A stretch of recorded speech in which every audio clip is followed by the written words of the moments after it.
Carax movies whenever I hear that song. All right. So I'm going to read through some of my notes here. Okay. There was a show that released in 2023 called The Prank Panel. It's got Johnny Knoxville of Jackass fame. It's got Eric Andre of the Eric Andre Show fame. And it's got Gabri Sidibe of Precious fame. So there is a special YMS history because that was my first review ever. It's not great because it's so old and I was still finding my style. But I keep them up. I keep it up because it's cool to see how people progress. I'm going to press a button over here 1 second.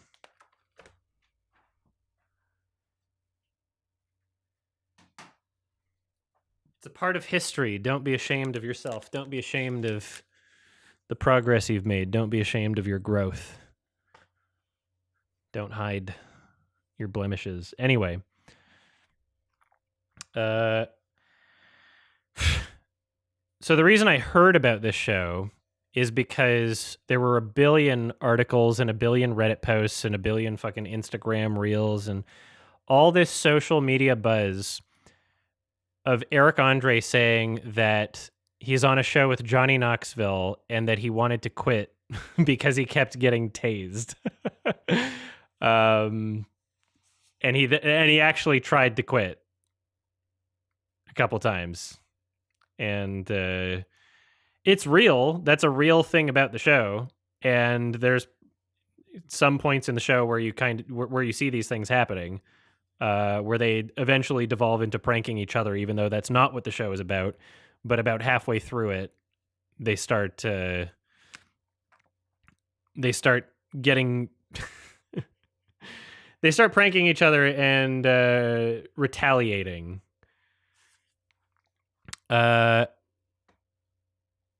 Now, you might be wondering why no one's talking about the show, even though it's had so much viral marketing success with Eric Andre talking about that thing. And it's because it's not good. It's because despite them filming some great stuff, not all of what they filmed is great, but there is some great stuff in the show. Despite them filming that, it seems like the production of the show did everything in its power to ruin that. It is just so fucking terribly presented. The music sucks. The editing sucks. So much of the show feels like nonsense filler. It is 40-minute long episodes. They are 40-minute long episodes. And each individual episode is just so fucking stretched out and includes so... How do I say this? Yeah, get rid of that last part because I'm just going to lead into it. I'm going to first explain exactly what the show is even about conceptually. So conceptually, this show is a little bit broken because they try to combine other successful reality-style concepts into one thing when they honestly just should have focused. When honestly, they should have just been more focused instead of trying to do so many things at once. So, obviously, with the title being The Prank Panel, they are pranking people. But rather than it just being a show of them pranking people, which, you know, you could take a bunch of segments from Jackass or the Eric Andre Show, these people are good at pranking people and they do fun pranks. Obviously, you know, these things could work well in another show. Instead of just taking prank concepts and presenting them, they do this whole pitch meeting type. How do I explain this? They do this whole Dragon's Den, Shark Tank type pitch your idea for a prank thing. And so there a bunch of the show is dedicated towards people pitching them pranks and being rejected and just being like, that doesn't make any sense. And it's not that entertaining. It just feels like insane filler. You could just start it with the pranks. And episode 1 is really, really slow because of this. Not every episode is slow. There's some good episodes overall. But there's, in terms of how much footage they had that was usable, that works for creating what they wanted to create, or I guess that works for creating a good show. You can replace that last part of the line. I would say about 30% of the whole show should have been used. 70% of it is just, you should have cut it. That should have been on the cutting room floor. Kind of embarrassing, honestly. Let's see. So when watching the show, I actually was thinking, as I was watching this show, I got reminded of Just for Laughs Gags. Not because this is anything like it, but because it's so much unlike it. Just for Laughs Gags is a Montreal-based prank show that you can find a lot of pranks on YouTube for. They are very simple. None of them have dialogue, so they're very universally appealing to many different languages. And most of them, and a lot of their successful ones are just making people question their reality. Editor includes some clips from Just for Laughs Gags. Just search by most viewed or whatever, get some good ones in there. And the entire show is just the pranks. Once you prank a bunch of people with this concept, it moves along and it goes to the next prank. It's very digestible, very funny. The only thing I don't like about it is that they keep reusing the same laugh tracks over and over again. And there's one that sticks out in my head. I can hear her now. She goes, "Ha." No, I'm not. That's not even the right pitch. "Ha, ha, ha."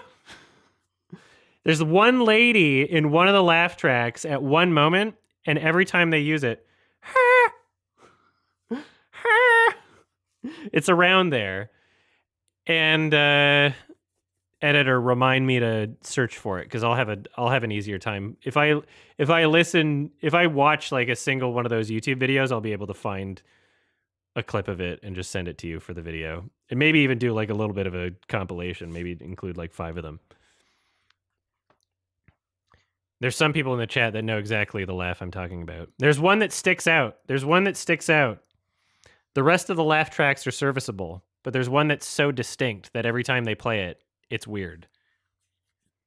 Great prank show, though.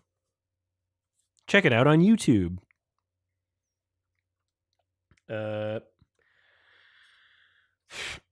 What is very bizarre about the show is not only does it have an identity crisis by mixing pranks and essentially Shark Tank, just two things that don't go together at all.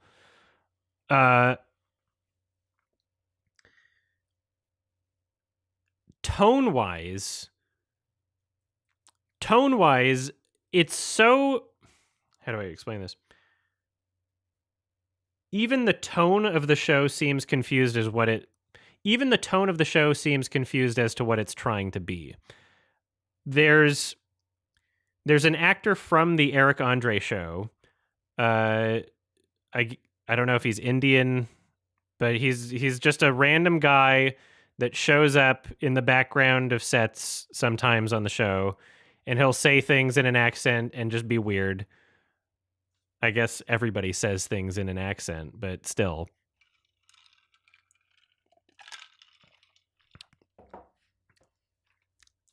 The character, the actor appearing on the Eric Andre show fits with that show because he's very much a Tim and Eric type casting of just like weird old guy, not your typical actor. Somebody who you might somebody who you'd imagine wouldn't get a job outside of being an extra, but is just there on the screen saying things, and it's kind of funny because they're weird.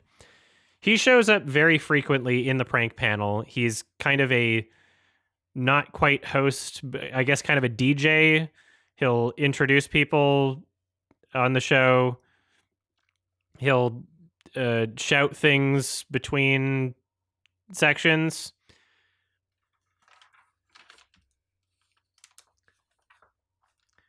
But the rest of the show does not feel like it complements that at all. Like he belongs in something where the entire presentation is ironic. He belongs in something like the Eric Andre show, like Tim and Eric. This show otherwise is played incredibly straightforward. And so every time they cut to him, which is not that often, it's just so fucking jarring and bizarre and confusing. It does not work. The Ethiopian Russell Brand dude, I don't remember if that's the guy. No, it's not. That's not the same guy. There's a different guy. There are some episodes in the show that are just absolute flops. And honestly, there's multiple pranks in the show that just don't work. And when I say don't work, I mean the person that they were supposed to prank figures out that it's a prank or gets spoiled beforehand. And they still keep all of it in the show. And it's just like, well, I guess that didn't work. And they still kept it in the show, which is not entertaining. It just feels like padding. Just stick with the good footage that you got. And there is great footage because some of the pranks are fucking fantastic. There's several pranks in this show that are very much worth watching.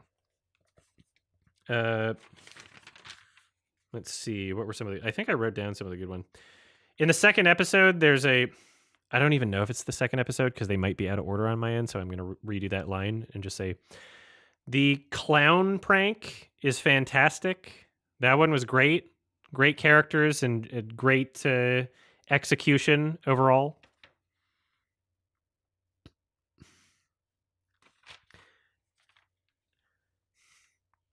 And despite that, so yeah, editor's note, that's in what is titled episode 2 that I'm sending you.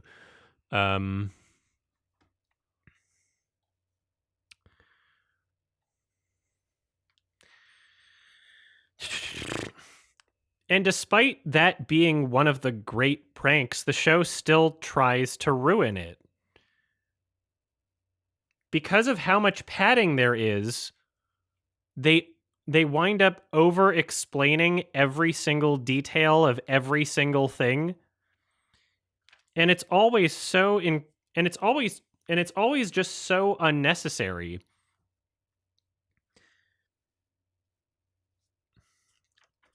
In this prank, the mom, how do I explain this?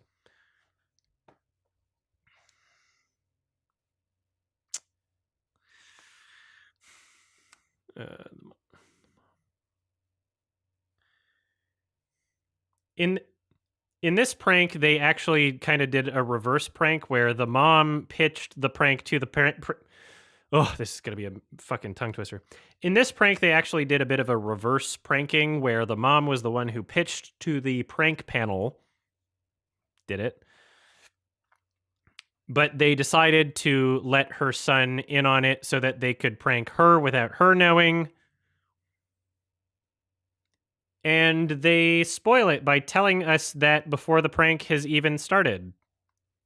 And after watching the prank, and after watching the entire prank, there was no reason whatsoever why they needed to explain that. They could have revealed it. They could have revealed it for the audience at the same time as it was revealed for the mom. They could have had us maybe thinking that things were going wrong and then have us have the same experience that she did of like, oh, the prank's going wrong. Oh, but it turns out the prank was on me. There's absolutely no reason why they needed. There was absolutely no reason why they needed to explain that. It was weird.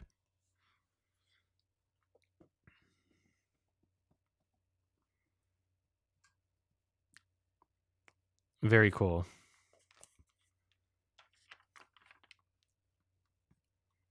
I assume everybody in Canada is on edibles.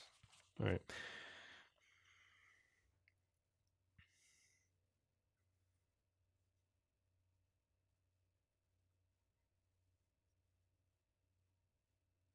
Oh, God.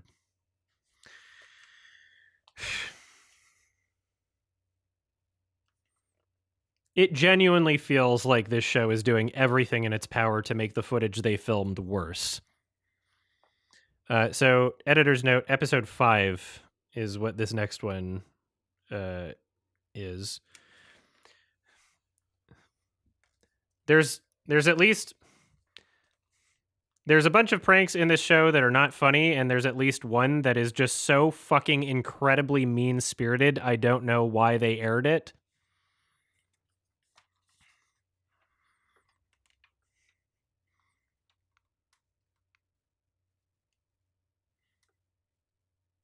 Like these two are a couple, and the prank is, oh, I had a secret family, and I'm going to reveal this on a talk show. I've been cheating on you the entire time, and I had a kid with someone, and they just let it play out, and it's not like you're getting a good reaction out of the other guy. He's not doing anything funny. There's no joke to it. It's literally just torturing someone.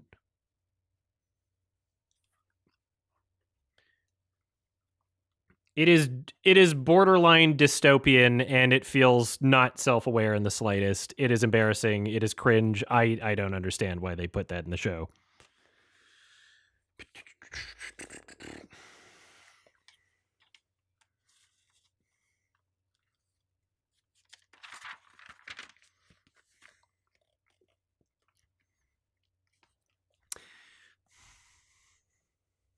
Now, with Gabourey Sidibe being in the show, and my only real experience with her being from Precious and some random voice acting that she's done,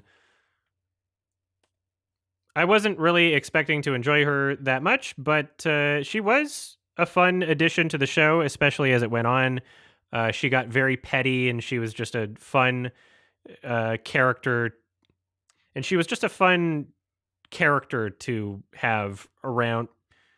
character to have in the main cast of prankers, if we want to call them that.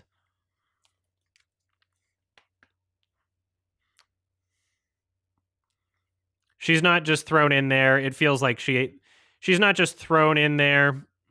She's not just thrown in there. How do I say this? She's not just thrown in there. It feels like she actually has a point being on the show. I should have said purpose. I'll redo that. She's not just thrown in there. It feels like she has an actual purpose being on the show, which is nice.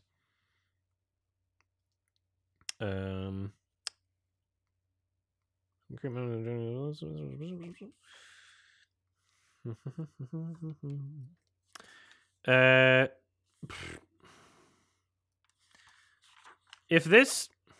Yeah, so this... the show is like, what? ABC? It's impossible to find. Where do we see? Where to stream the prank panel? I think it's on Hulu, maybe. Hulu, ABC. Yeah, I guess Hulu. Which I don't have.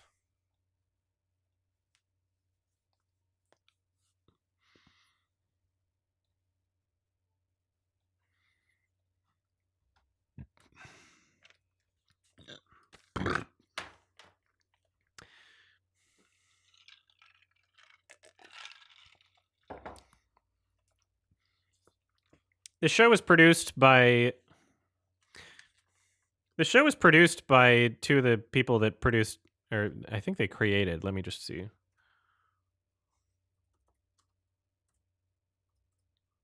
Wiki prank panel. Just gonna check here.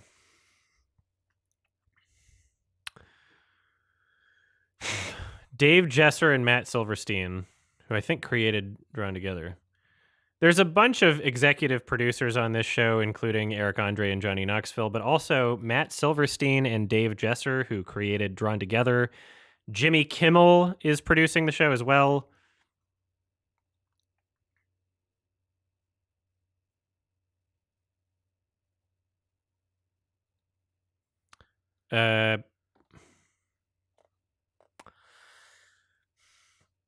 You would think with how many names are attached to it and how much obviously went into getting this set up that this wouldn't just be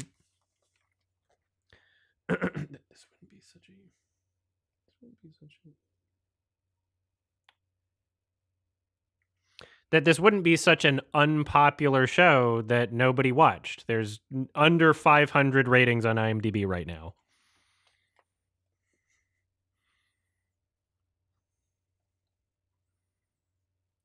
The first episode came out in May. It was like half a year ago. Nobody's seen this. Very sad. And the show is to blame for more people not talking about it.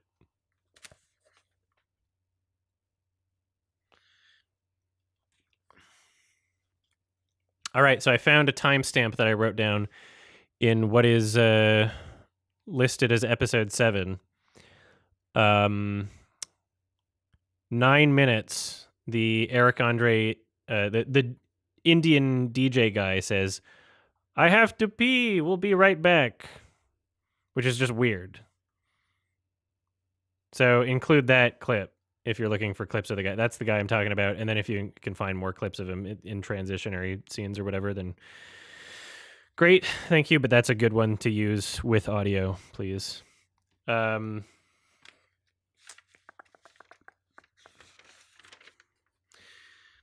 then just to add to the Indian guy thing, I wrote down another note. Hold on. The Eric Andre show is a parody of talk shows that's actively trying to be bad satirically.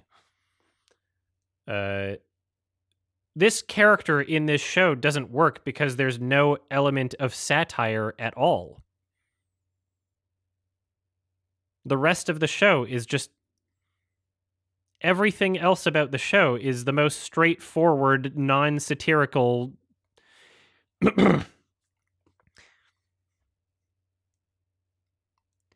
Everything else about the show is just the most straightforward, non-satirical thing that you could possibly imagine.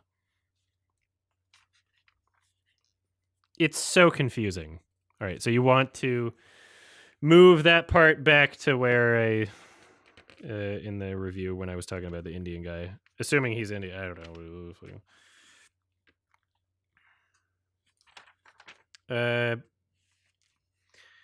A lot of the pranks,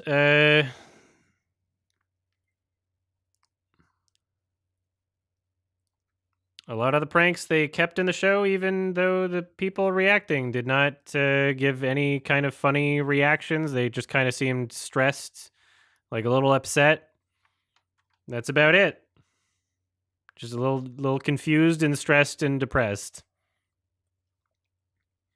No great reactions. That was the electrician guy in episode 7, if you're looking for footage of that.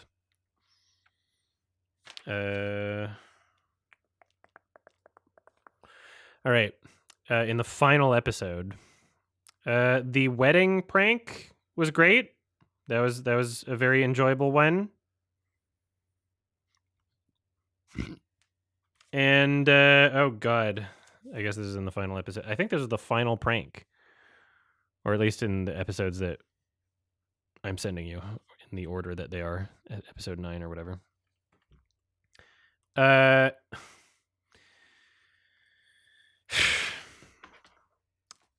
One of the pranks, one of the people who pitched a prank is a furry. And he's not like a furry that you wouldn't know is a furry. He is a very much like uwu, doesn't seem to interact with the real world kind of furry. And that's why they put him in the show. That's why they accepted his prank, is so they could have that. Include some clips of this cringe lord.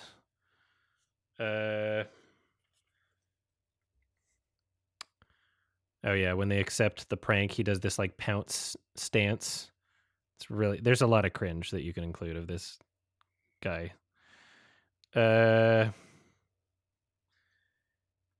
He is just being completely embarrassing, unprompted on his own. The show is not even manipulating things or getting it out of him. He's just doing that.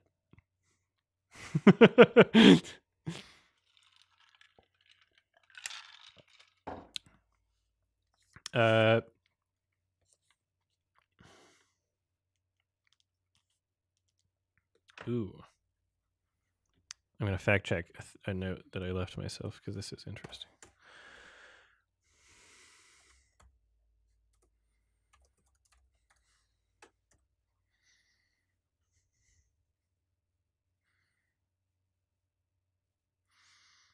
And despite this guy being a real furry, in his prank to prank his friend, all the other fursuits that they used are just really obvious AliExpress type knockoff fursuits. They're not real fursuits. Some of them are pretty direct ripoffs of existing furries, existing people in the furry community, their characters. And it's just in this show.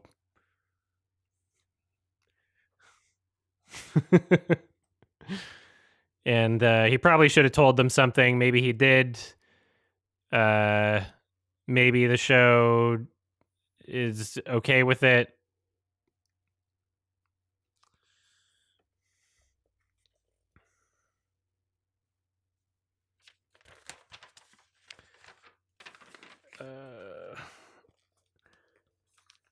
They pretty much just they pretty much just got this guy on the show just to be obnoxious. He's the most obnoxious example of a furry you could find, not representative of furries in general.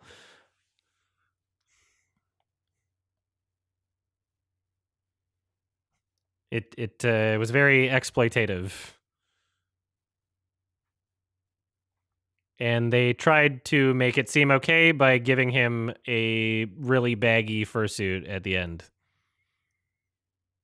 And the tone of this part is, and the tone of this is just so absolutely bizarre.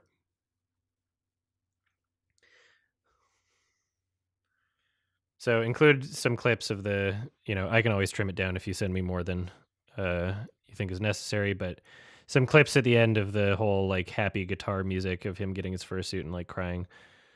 Like, whoa, he got his fursuit, yay! And that's how they end the show. Like he got a fursuit. The cast gave him a fursuit because they feel bad for him or something. It's not custom fitted. They did not use the duct tape dummy method. They don't understand the culture.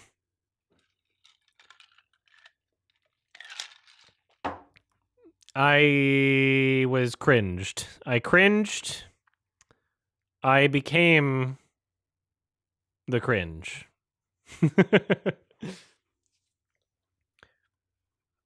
It was very upsetting. I did not enjoy that whole segment. The show was worth watching for the good pranks, but don't expect a good show. I would never watch the show again, really. 3 out of 10.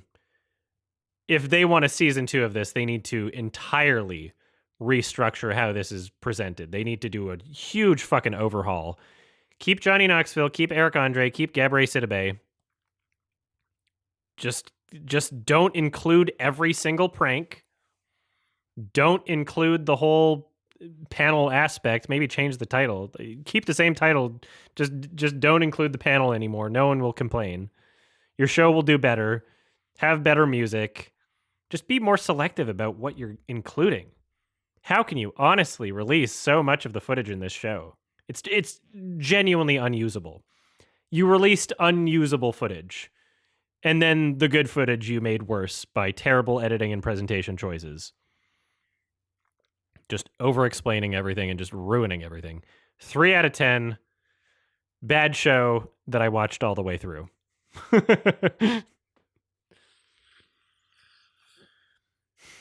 Couldn't imagine wearing a fursuit and being physically active. Well, there's tons of fursuit dancers that exist, and some of them are very talented. And there are cooling methods in fursuits that some people use. So like fans in the head and stuff. All right, here we go. Some other shit here. Should I take a tiny break? I said a lot about the prank panel. I'm glad that I talked about it, though, because that'll make for some funny stuff.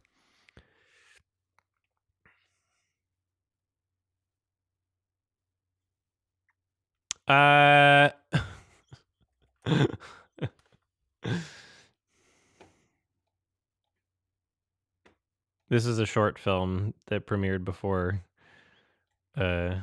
Migration. Rating for the prank panel was 3 out of 10. All right. I think I'm going to take a tiny break. I'm going to take a tiny break. I'll be right back.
Silent Hill. Silent Hill. Silent Hill. Silent Hill.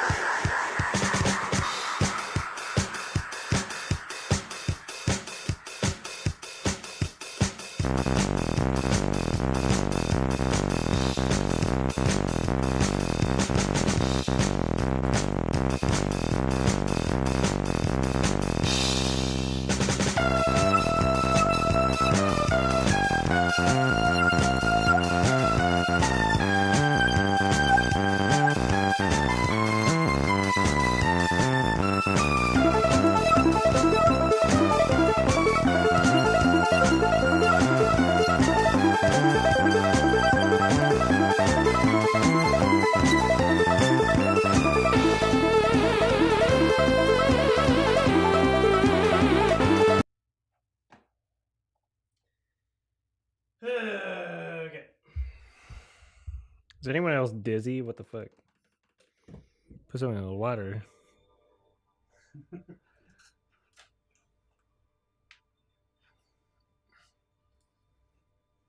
Ugh.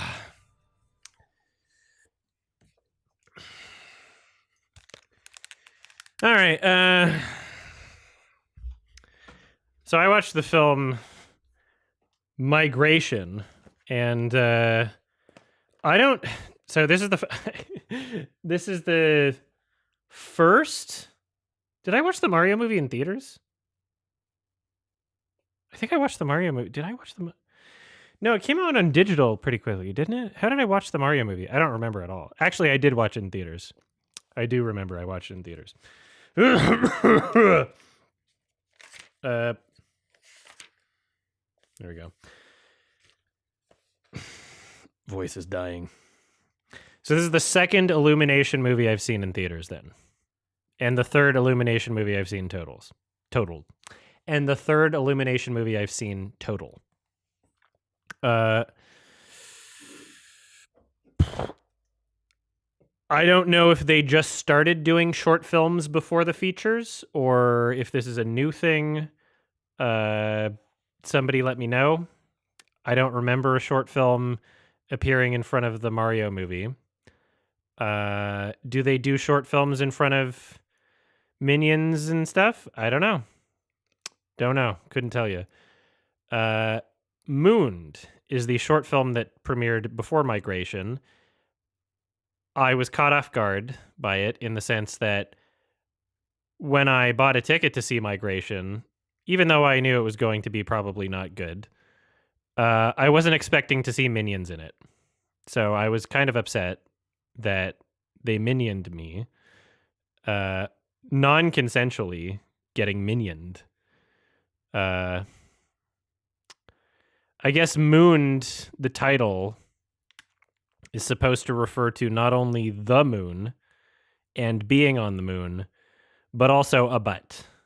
Because Illumination thinks that butts are funny. There's a point where the minion, his butt, goes in the face of the guy that got mooned.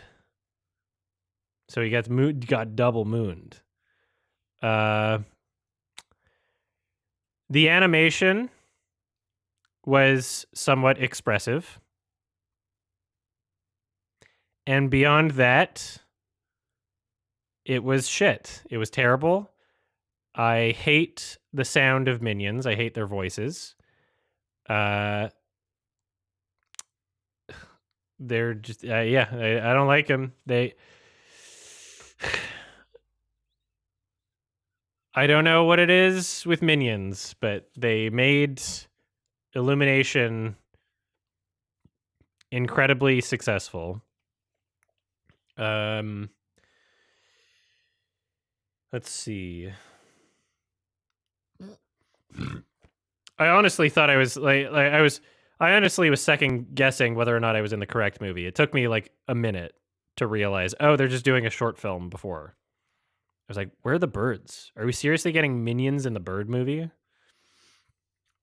It was a lot of slapstick, and it was all very uncreative and unfunny slapstick. Slapstick can be great. One of my favorite movies of 2023 was Hundreds of Beavers, a film that has a bunch of slapstick in it. It's in my like top 3 of the year, probably, unironically. It's really great. Everybody should check it out. It might get a digital release in February, I think. Yeah, it unfunny, nothing. Just a bunch of nothing and minions and butts, and it was a short, and it was over eventually. 2 out of 10. Suck ass.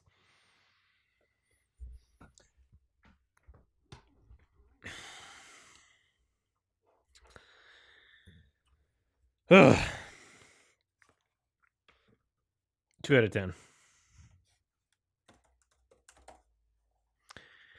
All right, so I saw Migration for some reason. That reason being a friend was in town visiting family for Christmas and wanted to hang out and watch a movie. I already bought my tickets for Poor Things and Aquaman.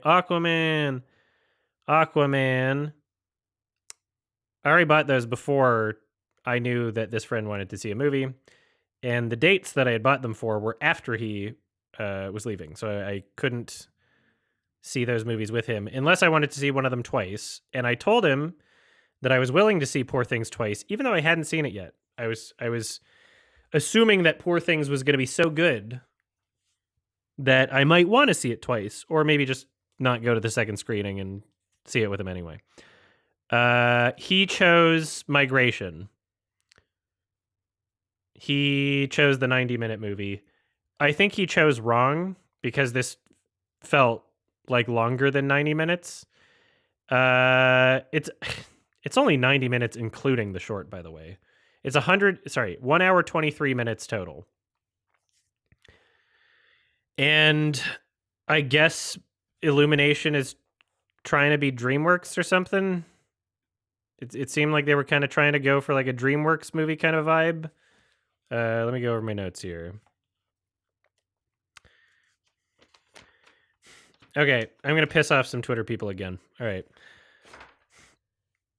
The animation in this movie is so off-putting to me because of how weirdly... what's the word?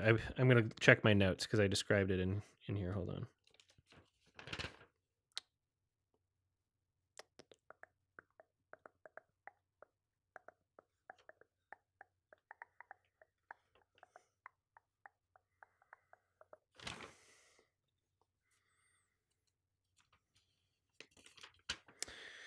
Yeah. The animation in this film is very off-putting to me because of how consistently aggressive all of the character movements are, and not in a way where it says anything about the character. It's a lot of aggressive swooping motions, and every character is doing it. And the only time a character is animated differently is when it's such a distinctly different character to the point of it being an entirely different species or size, where it gets a different style of movement towards the animation. But every other character, it's like they're not individuals. Their voices are different. They're different sizes and different colors. The girl birds are not green, and the boy birds are green. And so they're distinct in that way, but the way that they move doesn't say anything about the characters. And there's just so many animated movies that are great where characters move differently, and I like seeing that. But this, it just seemed like a very standardized kind of factory checklist way of animating. And you know, I didn't study the 12 principles of animation, where it might say in that book that you're supposed to have every character aggressively swooping and not being distinct from each other in terms of how they move. It might say that in the 12 principles of animation. So if it says that, then I guess I'm wrong about that. But it bothered me, and it was annoying. All right, here we go. Let's see.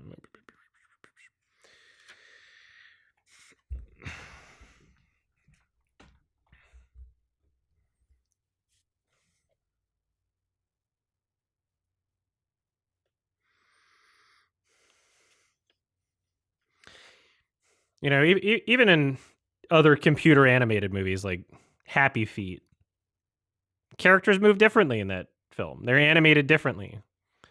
They're a bit more grounded. I guess the character design is way more grounded in that film, so it's obviously going for something different. But it honestly just feels like a waste of the medium of animation if they're not using it to actually express things. You know, it's just we made a baby movie, and we're going to be very aggressively over exaggerated and constantly swooping around with every motion, every character in the exact same way, aside from some minor exceptions. And we're going to do that just because it's like jingling keys or something. And maybe babies will like it more, I guess, is the explanation. I'm not sure.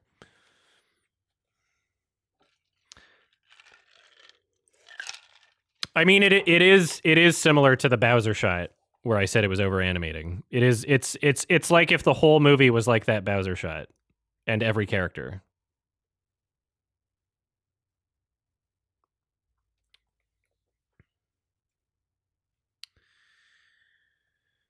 All right, let's see. Okay, so how do I even... This movie barely... Oh, God, it's so embarrassing. This movie is exactly what you get from being a factory movie, where there are clearly people involved on this project, but without any distinct voice to pull out from the sea of people and fucking boardroom meetings and test audiences or focus groups, I guess is the word I was looking for. So remove the test audiences one. Focus groups and just pulling and lifting from other properties that exist in very shameless ways. No original moments, no original ideas, not even a shred of anything to say. Literally just trying to make money and being like, whoa, would a bird movie do good? And that's about it. They have Danny DeVito playing an uncle character. And if he disappeared halfway through the movie, I would not have noticed. It is a very unfortunate usage of Danny DeVito. And it felt like he was only there just to be like, oh, Danny DeVito is in the movie. And that's it. I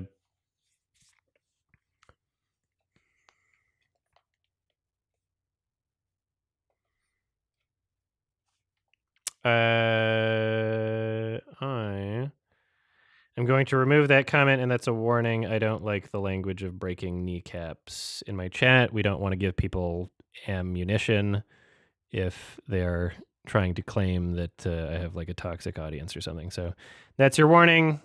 We will ban people from now on if they use language like that. Okay, thank you.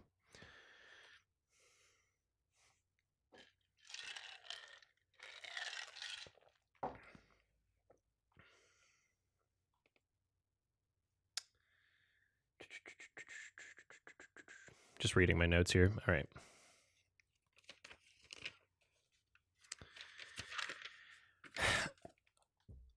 What even fucking happened in this movie? So the dad character wants his family to stay in one place, and then the kids are like, why come we can't go somewhere else?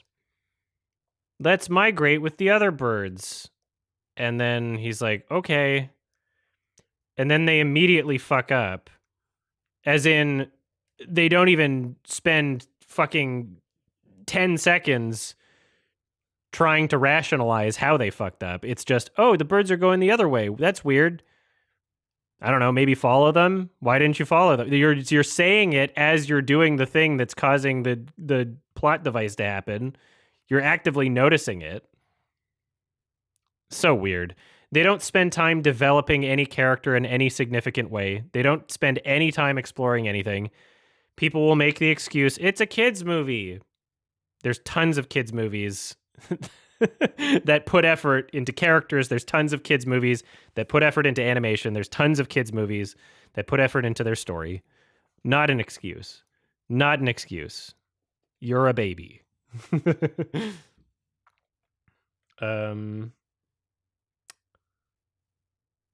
Yeah.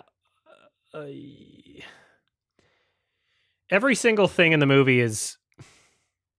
Let's see. Everything that this movie is trying to achieve, it feels like it almost achieves, but doesn't quite.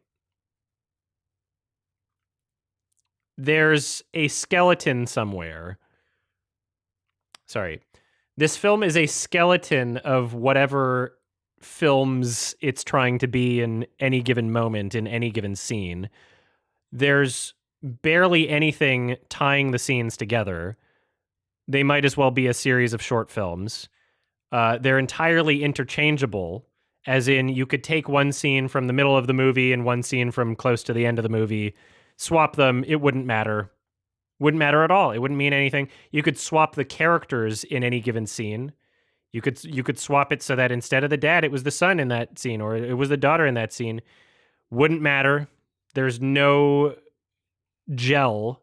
There's no glue holding the film together. It doesn't feel like a real story. It literally just feels like they're trying to sell toys or something, or tickets to the movie. I don't fucking know. It literally just feels like they're trying to make money. So yeah, cut the line of the toys and tickets. That's a better way to say it.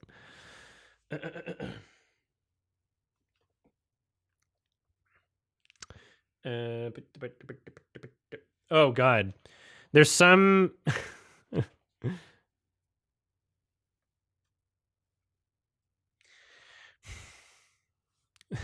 there's some action sequences where they attempt to do kind of oneers, and they give the illusion of doing something ambitious or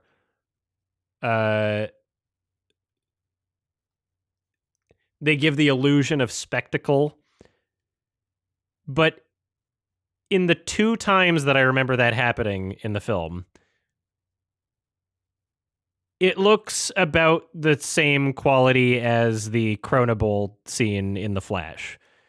All of the character models, not the character models, they're inanimate models. All of the models and backgrounds suddenly look 10 times worse than they did throughout the rest of the movie. I guess because they're only being shown for a short amount of time. You're moving past a lot of things in the city. So they just didn't polish some of these textures or models. Looked kind of bad, pretty noticeably bad in those scenes.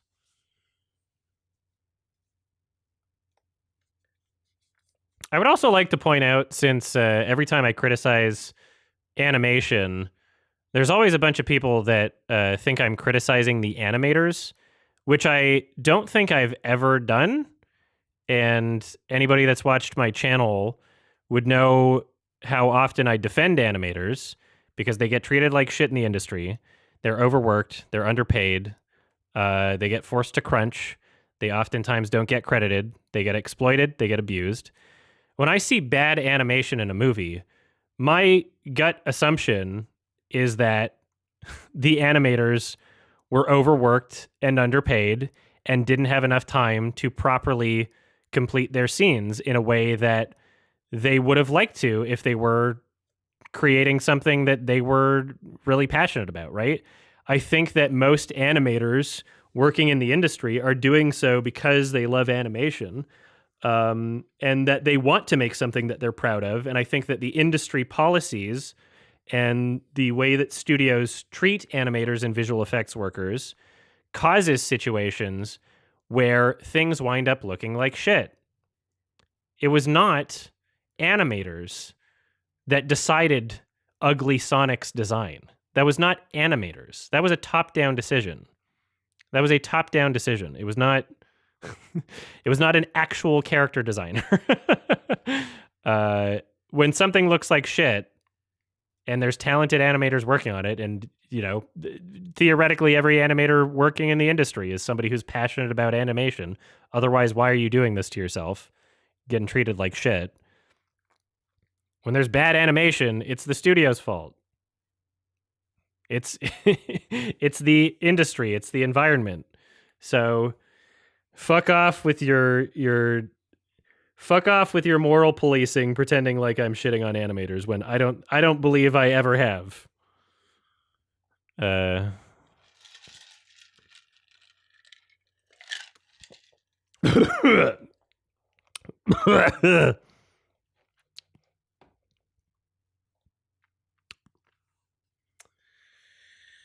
All right, let's see what else is. Oh, yeah. The music in this film was not bad. And I wrote in my notes, it reminds me of Happy Feet at points. And then I saw in the end credits, oh, it's John Powell, who also did the score for Happy Feet. So that was the score was the only aspect of the film where it felt like what was attempted was actually pulled off. Everything else, just a fucking shell of what it's trying to be. But the score was like, okay, you made what you tried to make. And it's not the best score. It's not John Powell at his best, but it's still a good score, and it's serviceable for the film, and it works for the tone. Yeah. Oh, God. Reading my notes again. Awkwafina plays a character in this film. So the second bird character that I've seen her in this year. I should have phrased that differently. She wasn't in a bird. I told you there was a bird. So the second bird character she was playing. So the second bird character that I've seen her play this year. There we go. She was very annoying, very unsurprisingly annoying. When I saw her name in the credits, I cringed. And then when I saw her in the movie, I cringed. And she sounded like she was trying to do a Tiffany Haddish type character, which, I mean, I just would have preferred having Tiffany Haddish play that character. I like Tiffany Haddish, actually. She's funny. And she's a much more talented actor than Awkwafina, and much less annoying.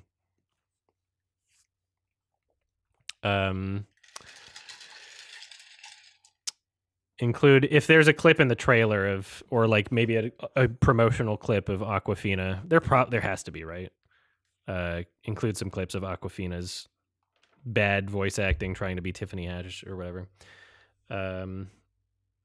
Whatever she was trying to do, she did not pull it off. It was embarrassing. The ducks. God, my throat is dying. Trying to do all these fucking reviews in a row sucks. This is the only day I can do them if we're gonna do them this year. Shit. All right. The birds in the movie have teeth. They have beaks with teeth. I don't like it. It's not as bad as Don Bluth's Pebble and the Penguin. That was much more scary, but it still is weird. Make sure to show a clip of Pebble and the Penguin. I'm sure you could find their weird teeth at any point in the movie. Thank you.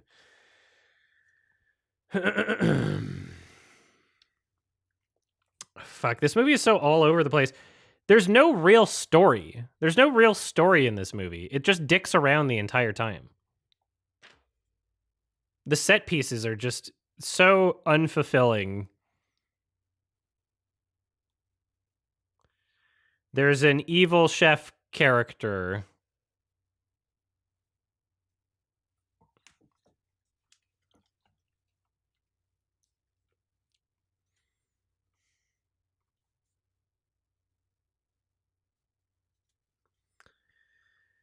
They're sneaking around a kitchen.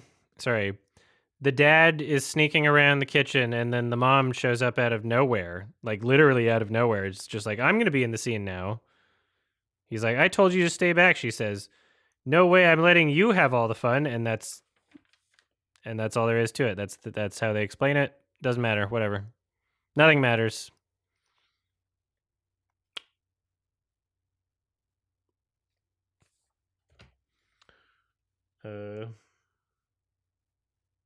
God. I'm trying to remember. I write down some of these notes. Like I've seen this movie recently. I'm trying to remember. I've seen it like in the past week, I think.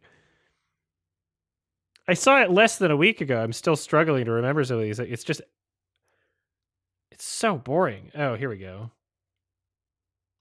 Yeah. Each set piece in this film is just so fucking uninspired and interchangeable.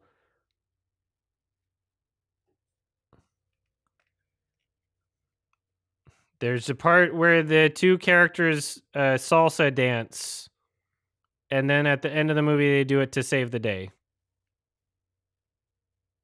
That's why I was there. Everything feels completely unearned. It is fake art. It is a film. It is a factory movie masquerading as a piece of art.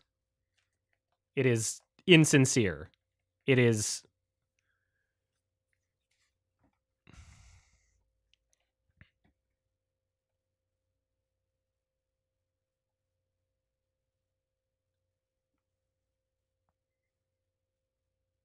It is terrible. It is manipulative.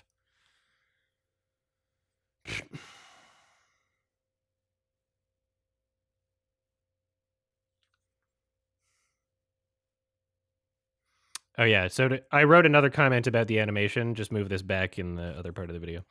It is very overstimulating. It is very overstimulating how the characters move. There we go. Just move that back to the other part of the video. Thank you, editor. The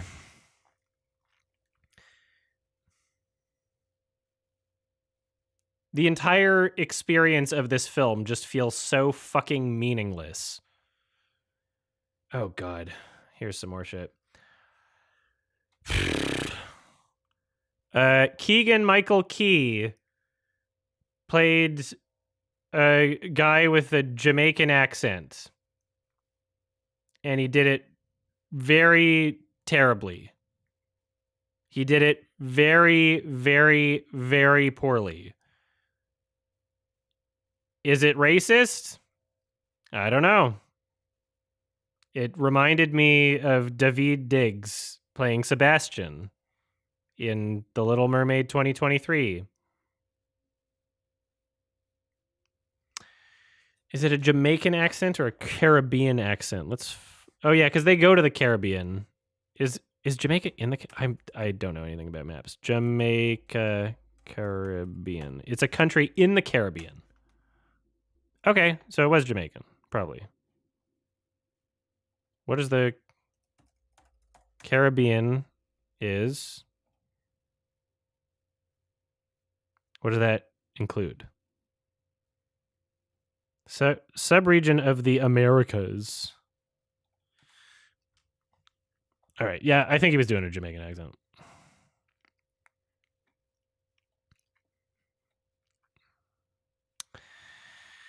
Terrible casting, but I guess they can say he was in the movie.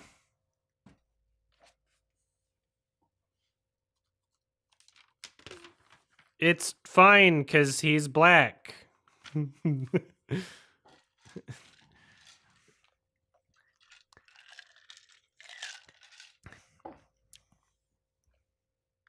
He can play a Jamaican because he's black. It's okay.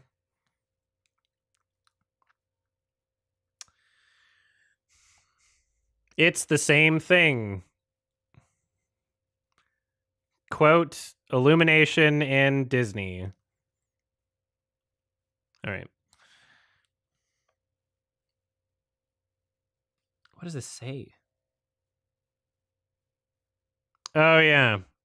Yeah. I wrote a letter B instead of a letter D in the theater.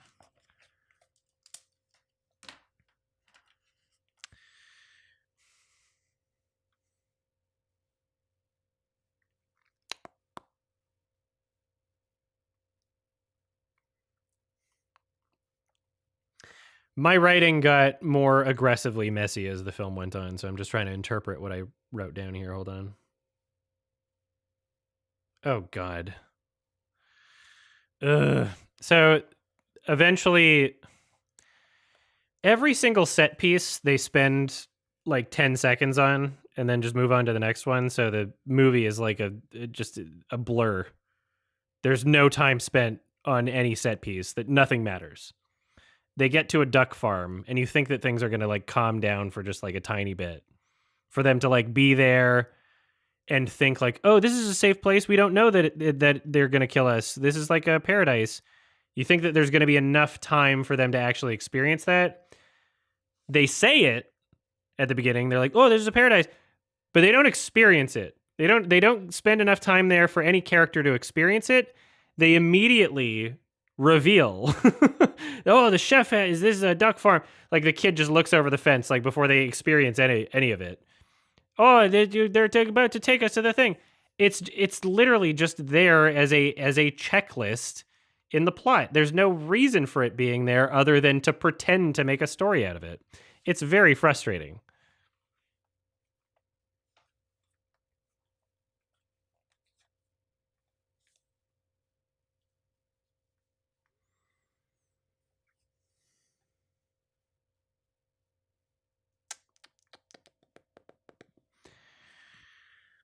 And the way that they try to reincorporate the dad character's apprehensive nature. They're all like, oh, we want to stay at the farm. And he's like, they're all like, oh, no, we want to stay at the farm. And then they do this fake out where he's like, no, I don't think we could possibly stay here without having the best time of our lives. Terrible fake out. Terrible script. Awful dialogue. And then, yeah, immediately after, we're revealing that it was the thing without any character really experiencing the environment even. There was no time spent making anything matter. Nothing mattered the entire film. Is this a good movie for kids? Maybe. I'm not a kid. You'll have to ask a kid. You'll have to get your reviews from children. You should find a child that reviews movies and they can tell you exactly what they thought. I don't know if this is a good movie for kids. But you can all I do know is that you can still make a movie that's good for kids without it being entirely disposable, and that's what this film is. It is a disposable movie that is made to be forgotten. I mean, maybe not made to be forgotten because they're hoping that this takes off like Minions, but maybe I'll rephrase that. This is a disposable film that everyone's going to forget within a year. I don't think it's getting a sequel. Maybe it might. This might be successful enough for a sequel. You never know. I have no idea what it's doing like box office numbers. I have no idea what it's doing like box office wise.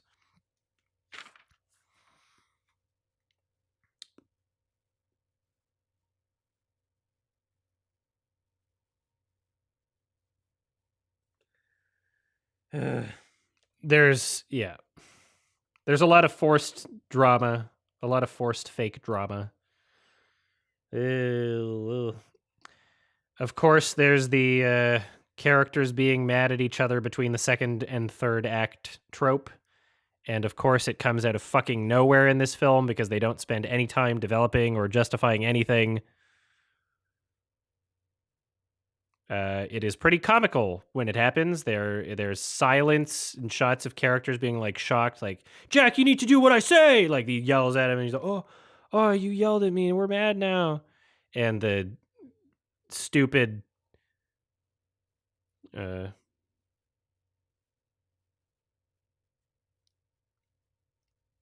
damn, how do I can't read what I've written because I wrote it so messily because I'm in the dark in the theater too.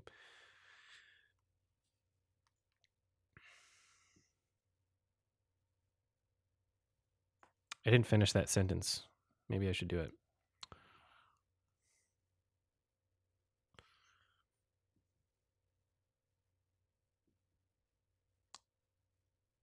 I don't know how that sentence was going.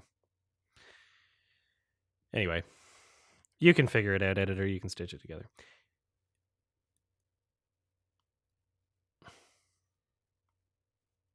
Completely manipulative, completely unearned, and soulless. Let's see.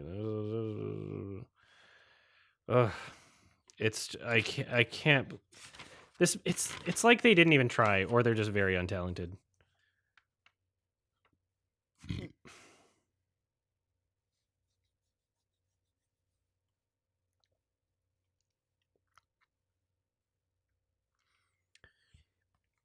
If this is Illumination's attempt at being a DreamWorks or Pixar movie, it is absolutely pathetic.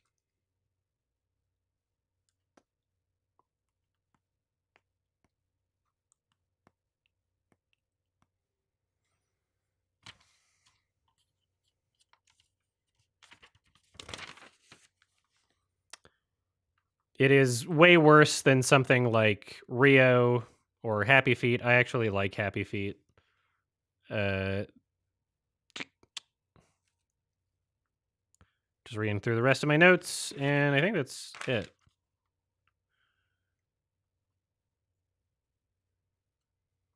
And even through... and even as I was talking about this movie in this review that I am recording right now, I forgot Danny DeVito was in the film. Again, he could have disappeared halfway through the movie. I would not have noticed. He disappeared in my mind already. Nothing is memorable about this film. It sucks. It's bad, awful. 3 out of 10. John Powell did a good job. That's about it. All right, where are we at? Whew.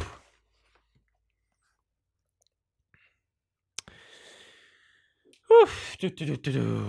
I am fucking exhausted.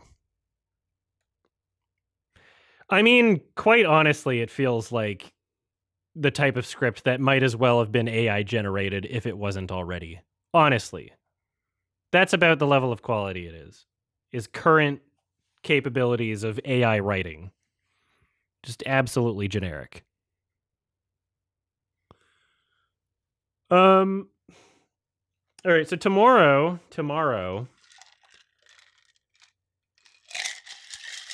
is my Sunday game stream, and I'm going to be doing that for a bit. Before leaving to a other thing, because it's New Year's. I think I'm going to do a second part of this Quickie Catchup before my game stream tomorrow. Because I want to talk about Poor Things, and I want to do it justice, and my energy is just fucking obliterated, and I've been doing this for 4 hours right now, so I will, I guess, read through everyone's super chats now, and then finish the rest of that tomorrow. So I'll leave this window open, and hopefully we can get through everyone's super chats in a good way.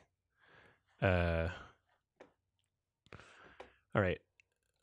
We have super chats, and we also, I think we have, I'm going to check the alert box from Streamlabs.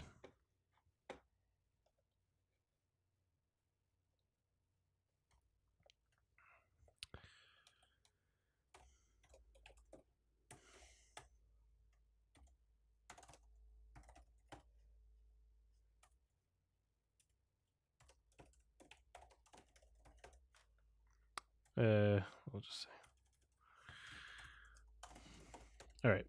So I will stop the recording for the thing, and then we will do more tomorrow. All right.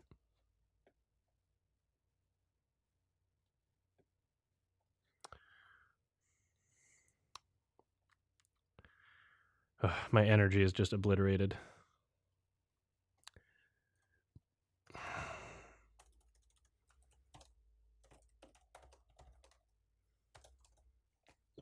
Ugh, excuse me.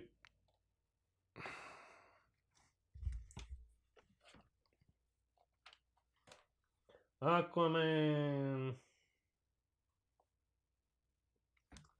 Oh, I'm so tired. I've been so tired this whole most of the year. Well, not most of the year. The second half of the year has just fucking killed me. All right. Exporting, and I'm just going to send that to some editors.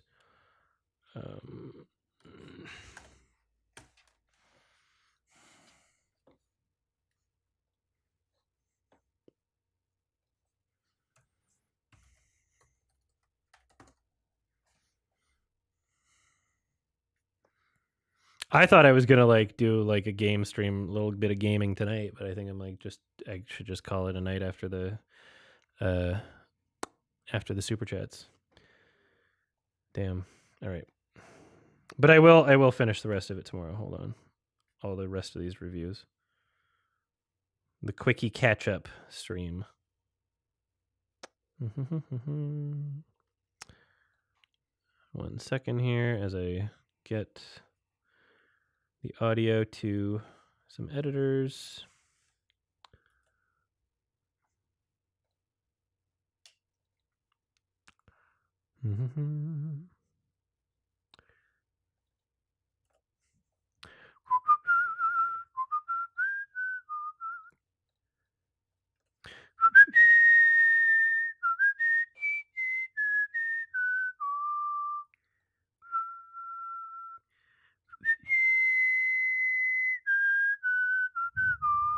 It's from Halo 1.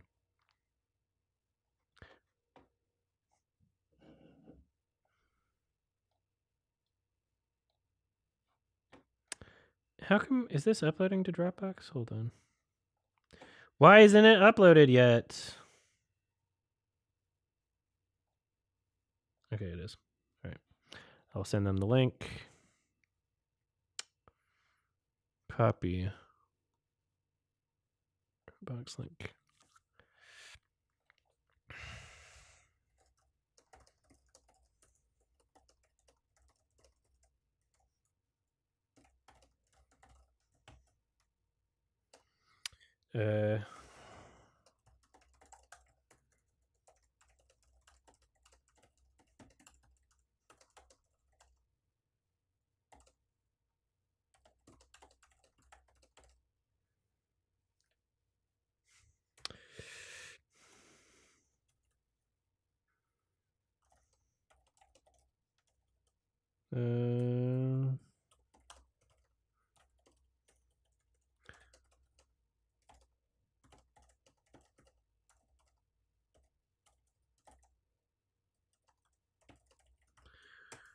All right, sent the link and then sending a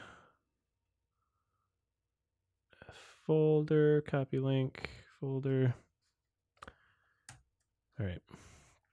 So I'll be recording the rest of it tomorrow at the beginning of or before my game stream, which I will be doing on youtube.com/@YMSplays. If anybody wants to hang out with me while I play video games. All right, so I'll do some... First, I'm going to set my alarm so that I remember to do this tomorrow. Damn, I need to do... I need to do some fucking cameos. There's some that are going to expire. Here we go. Cameos. Quickie Catchup game stream. All right. We're going to read through the super chats and continue the rest of these tomorrow.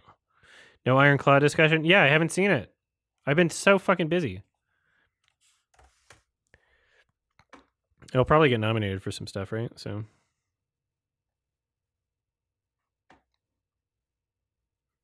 I could review it without watching it if that's what you want.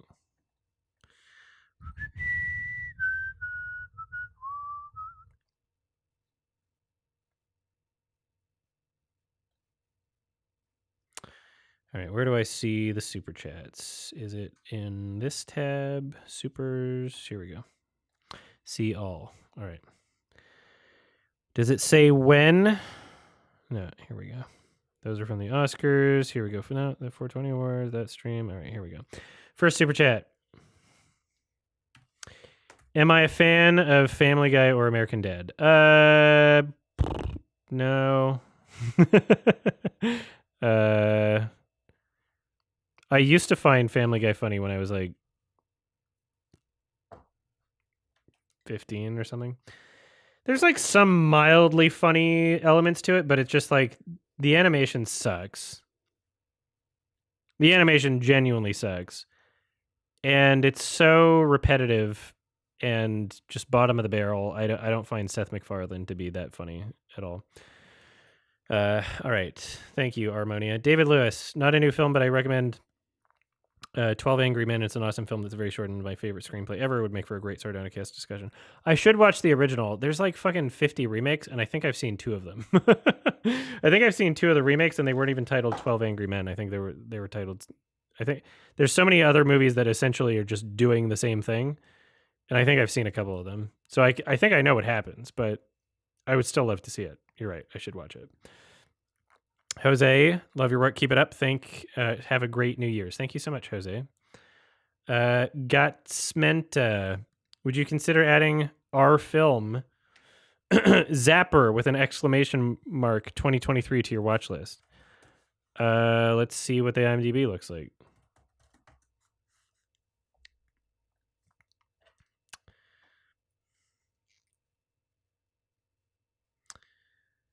In a surreal universe where bananas fired laser beams and soup cans are used as grenades, several wacky criminals put their lives on the line to score a mystical longboard. I can't tell you I'm going to enjoy this, but I'll watch list it and might see it in 10 years from now. Thank you. Sergio Ribeiro, which film is more embarrassing, Spiral or Exorcist Believer? Also, I find it funny how Zack Snyder keeps getting away with releasing unfinished work. Oh, yeah, that is funny. I haven't seen his new film yet. Spiral is way more embarrassing. Spiral is just infinitely embarrassing. Spiral is maybe the most embarrassing movie ever made. Spiral, not even close by a mile. Have I seen Meshes of the Afternoon, and if I haven't, will I watch it? By Random Lad. Well, let's see what that is. I have not heard of it, actually. Damn, I gotta put this back on. I can't type with that finger. Well, I can watch list that. 14 minutes? All right. Maybe it's on YouTube. Thoughts on The Wolf? Oh, from Last Wish. Even if you die. I mean... I don't know if getting laid is worth dying. If that's what you mean. The Death Wolf. I mean, like, he's attractive. I like evil furry characters. Still does not come anywhere close to like Scar, but if he was a cat, then if he was like a big cat, if he was like a panther or something, then I would have no chance. Then I might say like, sure, if I die, I don't care. But he's a dumb dog, so sorry. Thank you, Michael, and also Random Lad. I didn't read your name earlier. Another one from Sergio. How would I feel if Damien Leone, director of Terrifier 1 and 2, was hired to direct a Saw film? Did you know Blumhouse is remaking Speak No Evil? I feel like there's a lot more to Saw than the gore, even though the gore is fun. And I would rather have Damien Leone be doing things that he is passionate about. I don't know if he'd be a good fit. Maybe he could do some of the effects work on a Saw film. That would be cool. If they hired him to do some practical effects, that would be dope. But I don't know if I would like him as a director. Speak No Evil. Oh, the movie that I didn't like, that I thought was mid. Damn. Well, maybe the Blumhouse one will be better. You never know. Thank you. Review China USA says, why did you give Saw X only a 4 out of 10, yet you gave Jigsaw a 5 out of 10? Saw X deserves at least an 8 out of 10. Well, you're going by my rating that I gave a film when it was out in theaters in the year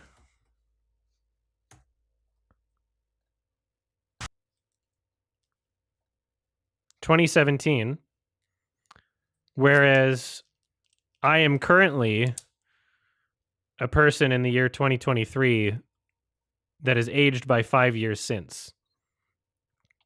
So that's why I have changed my rating for that film, and it is found on my IMDb or Letterboxd, even though it's not really my Letterboxd, but I think I changed it to like a 2. It's not good. It's terrible. And Saw X, I think, is fine at a 4 out of 10. Skibot99, how come in the Lion King remake video you pinned all the nonsensical dialogue changes on Jon Favreau? Wouldn't that fall on the screenplay writers? All right.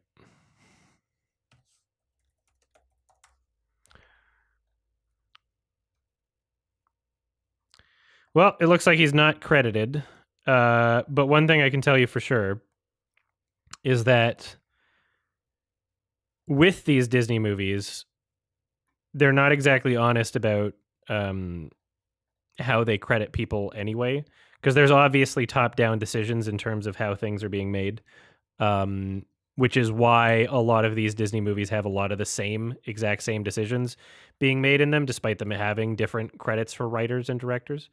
So clearly the writers and directors don't have complete control, that they're following something that someone at Disney is telling them. But at the end of the day, someone hands you a screenplay. This is a part of the movie making industry. Any writer will tell you this. You write a screenplay, it's not necessarily what's going to be in the movie. The director, or I'm not necessarily the director, but the writer doesn't have final say over what appears in the film writing wise.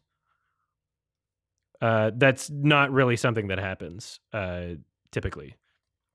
Some writers might have like a special contract, I don't know, but that's the very uncommon. So yeah, I mean, I could blame random Disney writer, but I don't even know how much they wrote in the first place. Any modern Disney movie, I don't even trust that that there's that there's that few credits working on them. I think that there's like 30.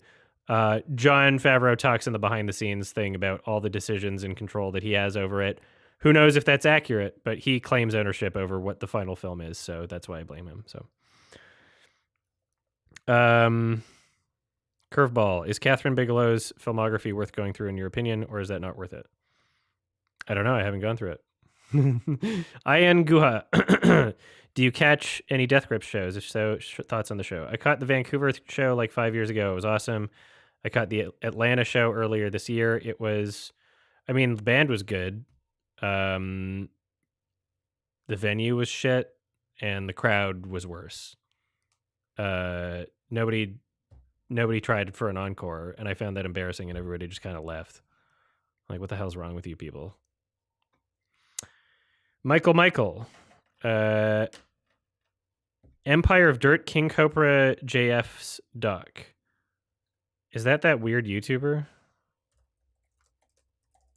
Are you recommending a YouTube documentary? Is it a documentary found on YouTube? Should I not IMDb watch list other films called Empire of Dirt?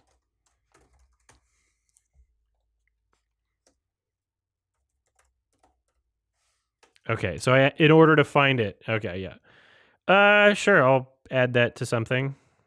5 months ago? Cool. I will save to some sort of watch later playlist. Maybe leave a tab open or something. Thanks.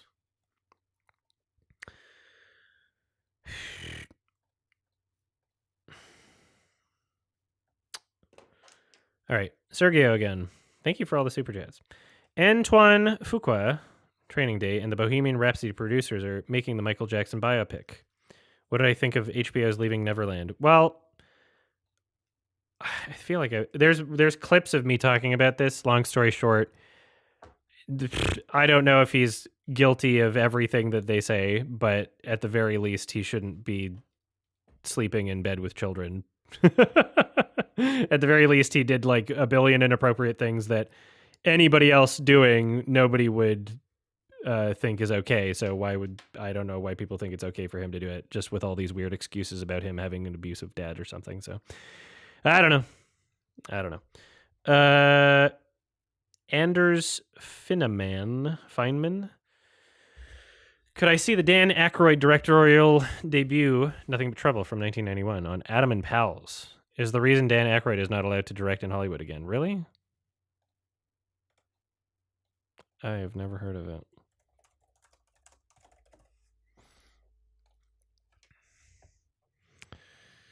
Damn, 13 Metascore? Okay. I'll add this to the potentials.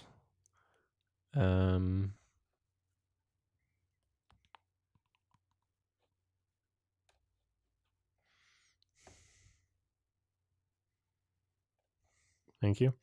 So Goma, just rewatched your Kimba vid. Did you know that there's a similar phenomenon in the Star Wars fan base? I mean, probably. It's not, Kimba's like not the only thing, but I did not know that. That guy, thank you for the super chat. Thank you for all your content. Thoroughly enjoyed. Thank you so much, that guy. Toss. Hey, Adam, I've never messaged a creator I like, but I figured I'd thank you for being my favorite person on the internet. Damn. Showing me new films I've loved and helping my loneliness over my teenage years and still. So thanks. Thank you so much, Toss. I appreciate that very much.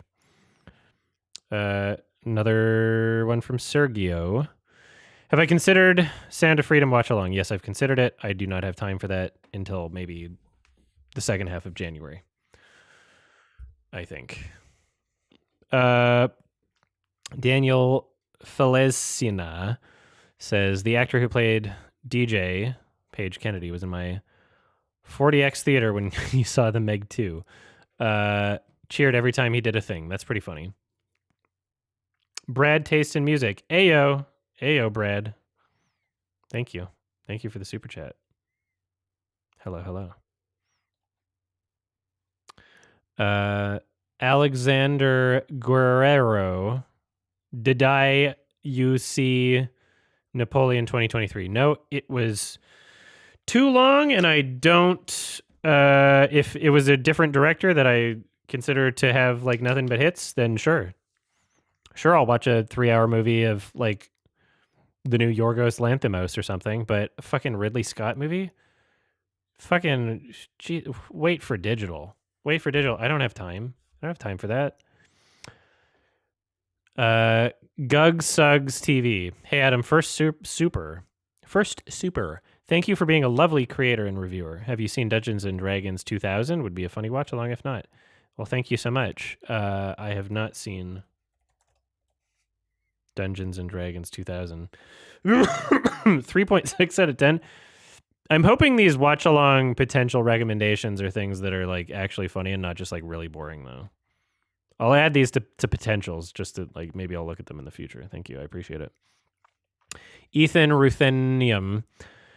Costas Mandylor, supporting actor nom for Saw X. I mean, he was particularly great for a Saw film. I don't think he's top 5 supporting actors of the year or anything. If he was in a different genre of movie, they might give it to him. Rai, the video guy, please talk about It's Pat on the podcast. It's insane. What's It's Pat? It's Pat the movie. Oh, this is on my watch list. I don't know what it is.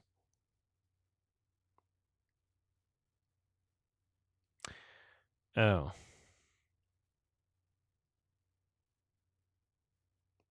This seems scary. Should I do an Adam and Pals of this?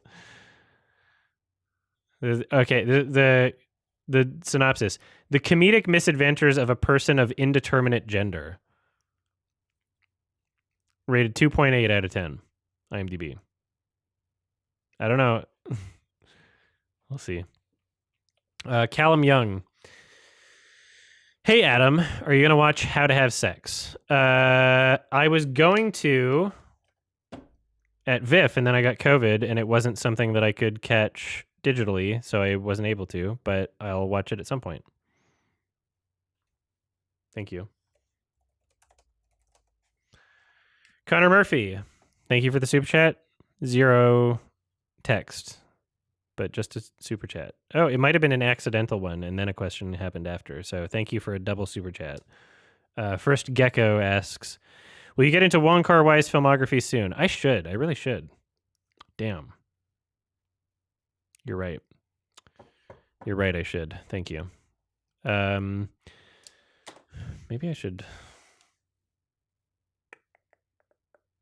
What should I start with? I don't know.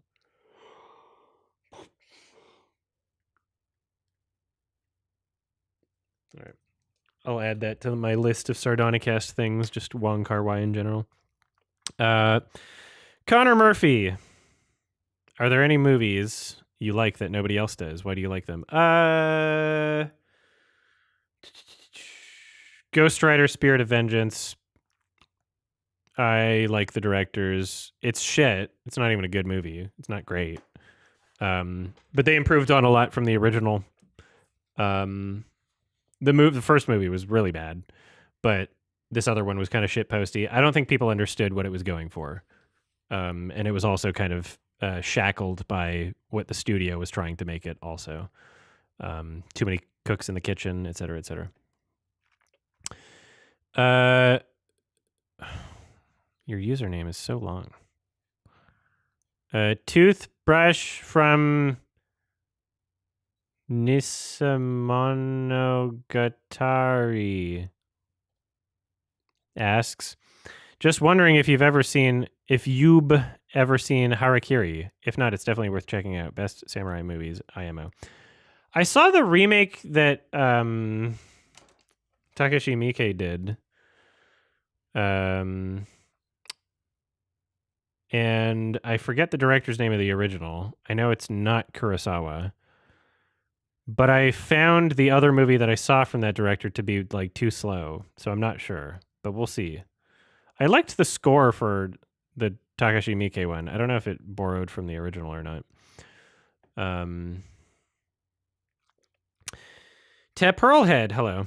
Did you know Skyline by the Strauss Brothers has 2 sequels? Maybe a potential Adam and Pals or Sardonicast watch? I'm not even adding that to my potentials list because I know for a fact that those are fucking boring as shit.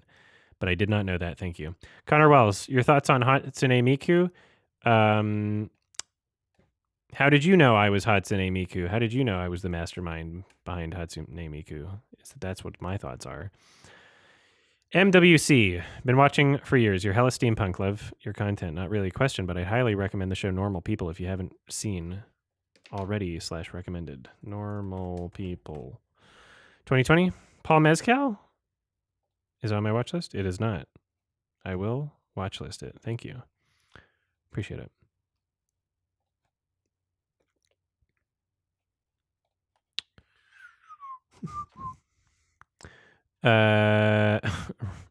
Rai the video guy. Thoughts on the Love Guru and Mike Myers himself. I saw tiny bits of the Love Guru. It was unwatchable. And Mike Myers, he's good in Austin Powers. I like him in Austin Powers. Excuse me. He's not great in everything. He's good as Shrek. Owen Rom. Do I think after Dune Villeneuve could become as well known to the general public as Christopher Nolan, and who do I prefer, Nolan or Villeneuve? I prefer Villeneuve, and I don't think Villeneuve will ever become as well known to the general public as Christopher Nolan because nobody knows how to pronounce his name. So that's the barrier. Christopher Nolan has a very anglicized name, a very American Anglo name, not anglicized, Anglo.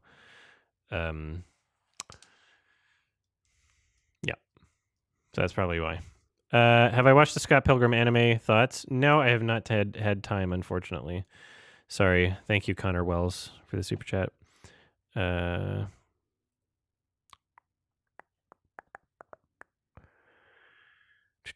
What is my favorite Bright Eyes album? I don't know if I ever. It changes. It changes.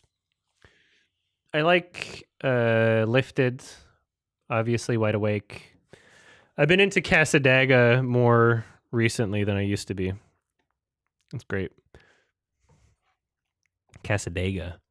Thank you, Shy Zohar. Mr. Spoodersaurus. Hey, Adam, I've just seen Godzilla -1 and I really enjoyed it. Looking forward for your discussion on it. Thank you so much. I talked about it today, so you can see that in the VOD. And also, there will be a edited version from this VOD that will get released onto the channel too. Shy Zohar, thoughts on Persona? I watched it when I was very drunk and I don't remember much about it. I remembered enjoying it, I think. I would have to give it a rewatch. Thank you. Well, that's it for the super chats, except for that last one that, why isn't it loading here? I have not watched The Curse yet. I'm probably going to do a watch along for it. So second half of January, the whole show will be out by that point. I've wrote like a reminder on my calendar just to remind myself, you know, to do it at some point. But I'm just like, I'm trying to find time for everything, and just everything. This whole year has been stupid, fucking awful. So I'm going to continue doing these Quickie Catchup reviews tomorrow before my game stream. Have I ever seen The Cook, the Thief, His Wife, and Her Lover? No. We got to stop the super chats, though, okay? Because I got to go. All right. Thank you so much. I will end the stream for now. That movie is on my watch list, though. All right. Peace out for now. Thanks, everybody, for joining. Love y'all. Bye-bye.